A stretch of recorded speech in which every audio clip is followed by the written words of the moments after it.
Baik, terima kasih kepada Ibu Vina sebagai dosen pengampu mata kuliah pengembangan fisik motorik. Di sini kami dari kelompok 9 beranggotakan 3 orang. Yang pertama ada Ketut Fani Dwi Jayanti, bisa di next.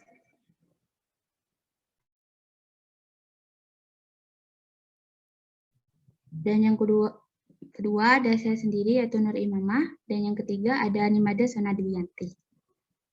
Next. Adapun materi yang akan kami bahas yaitu mengenai penilaian dan evaluasi program kegiatan pengembangan fisik motorik. Next. Adapun topik pembahasannya yang pertama yaitu pengertian evaluasi dan penilaian, yang kedua tujuan evaluasi perkembangan fisik motorik, yang ketiga prinsip evaluasi perkembangan fisik motorik, yang keempat fungsi evaluasi perkembangan fisik motorik secara garis besarnya, dan yang terakhir hal yang perlu diperhatikan dalam evaluasi serta fungsi evaluasi. Next.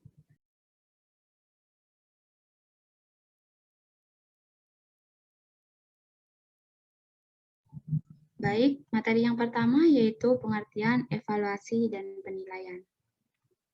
Evaluasi dan penilaian merupakan dua hal yang tidak dapat dipisahkan.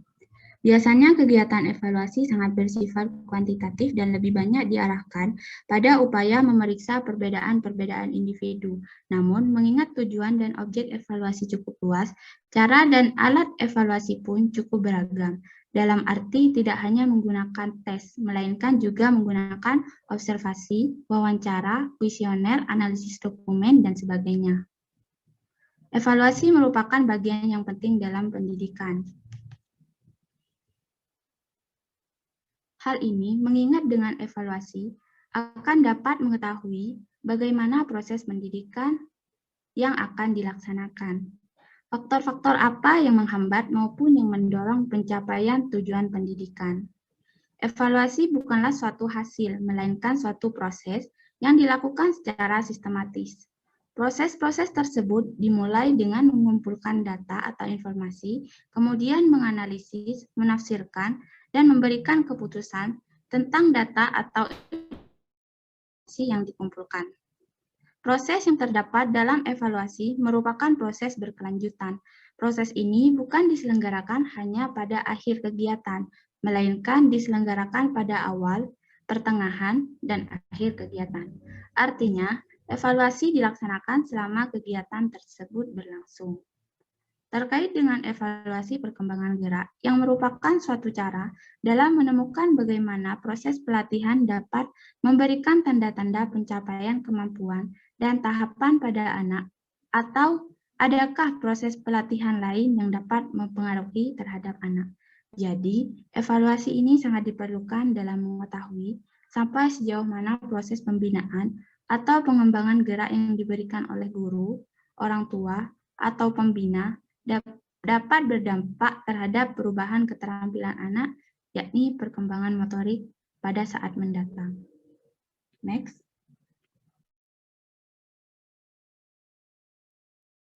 Untuk yang selanjutnya yaitu tujuan evaluasi perkembangan fisik motorik. Yang pertama yaitu evaluasi gerak bertujuan untuk memberi makna dari hasil yang telah diraih oleh individu. Yang kedua, mendeteksi perkembangan dan arahan dalam melakukan penilaian diagnostik. Ketika terindikasi yang meliputi deteksi tentang status kesehatan anak, kepekaan indera, bahasa, motorik kasar, motorik halus, dan perkembangan sosial emosional. Yang ketiga yaitu mengidentifikasi minat dan kebutuhan anak. Yang keempat, menggambarkan kemajuan perkembangan dan belajar anak. Yang kelima yaitu mengembangkan kurikulum. Yang keenam, memperbaiki dan mengembangkan kegiatan pembelajaran yang sesuai dengan perkembangan dan kebutuhan anak. Untuk yang terakhir yaitu mengevaluasi program dan lembaga. Untuk materi selanjutnya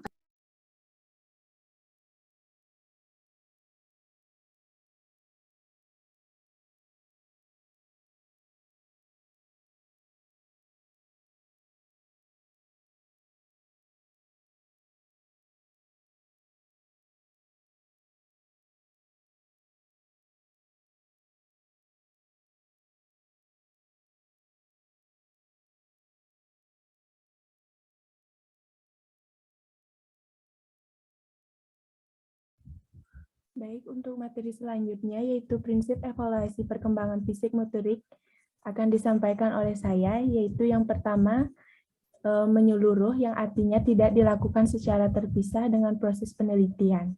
Yang kedua yaitu berkesinambungan yang artinya harus dilakukan secara terencana, bertahap, dan terus-menerus. Yang ketiga yaitu berorientasi pada tujuan, arti dalam menetapkan indikator harus menggunakan acuan standar. Guru, orang tua, atau pembina dapat menilai hasil kegiatan anak melalui indikator yang terwujud dalam perilaku dan kemampuan tersebut. Yang keempat yaitu objektif, artinya penilaian dilakukan sesuai dengan kriteria yang telah ditetapkan. Yang kelima yaitu mendidik, artinya penilaian ini dapat digunakan untuk membina dan memberikan dorongan kepada semua anak dalam meningkatkan hasil pertumbuhan dan perkembangannya. Yang keenam yaitu kebermaknaan yang artinya hasil penilaian harus memiliki arti baik bagi orang tua, guru, pembina maupun anak itu sendiri atau pihak yang memerlukannya. Jadi evaluasi perkembangan motorik merupakan upaya untuk memperoleh informasi atau data yang akurat mengenai penguasaan keterampilan gerak anak atau seseorang. Selanjutnya itu, secara garis besar, evaluasi perkembangan gerak ini berfungsi sebagai berikut. Yang pertama yaitu memberikan umpan balik atau feedback. Yang kedua yaitu memberikan informasi tentang ketercapaiannya pertumbuhan dan perkembangan anak.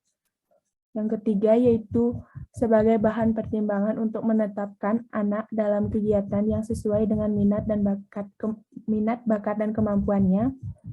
Yang terakhir yaitu sebagai bahan masukan bagi pihak terkait yang memerlukan dalam memberikan pembinaan. Baik, untuk materi yang selanjutnya akan disampaikan oleh rekan saya.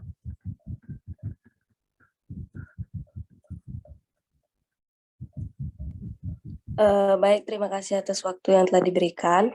Kita lanjut ke materi dalam melaksanakan evaluasi, hal-hal yang perlu mendapat perhatian. Yang pertama, menentukan tujuan, artinya untuk apa variabel itu dievaluasi. Apabila tujuannya jelas, tentu akan memudahkan penilai untuk menetapkan keputusan.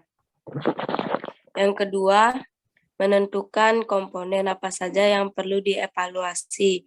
Artinya, pertimbangan saat kita akan menentukan mengapa komponen itu perlu dinilai. Hal ini dimaksud agar tepat sasaran sehingga pelaksanaannya akan berjalan lebih efektif dan efisien. Yang ketiga, menentukan instrumen. Artinya, kesatuan-kesatuan itu diikat untuk hasil objek spesifik. Contohnya, mengevaluasi keterampilan gerak senam. Salah satunya, menilai keseimbangan dan kekuatan tubuh bagian atas. Singkatnya, mengevaluasi variabel itu adalah bagian dari tes objek yang spesifik. Next. Selanjutnya ke fungsi evaluasi. Fungsi yang pertama adalah selektif. Fungsi selektif adalah fungsi yang dapat menyeleksi seseorang apakah memiliki kompetensi yang sesuai dengan standar yang ditetapkan. Yang kedua, fungsi diagnosa. Fungsi diagnosa bertujuan untuk mengetahui kelebihan dan kekurangan seseorang dalam bidang kompetensi tertentu. Materi selanjutnya akan dibawakan oleh rekan saya.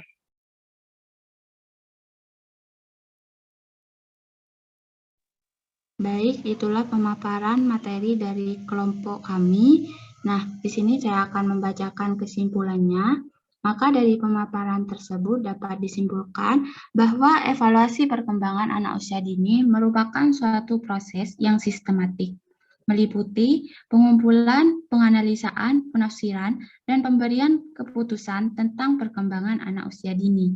Proses yang terdapat dalam evaluasi merupakan proses yang berkelanjutan. Proses ini bukan diselenggarakan hanya pada akhir kegiatan, melainkan pada awal dan akhir kegiatan.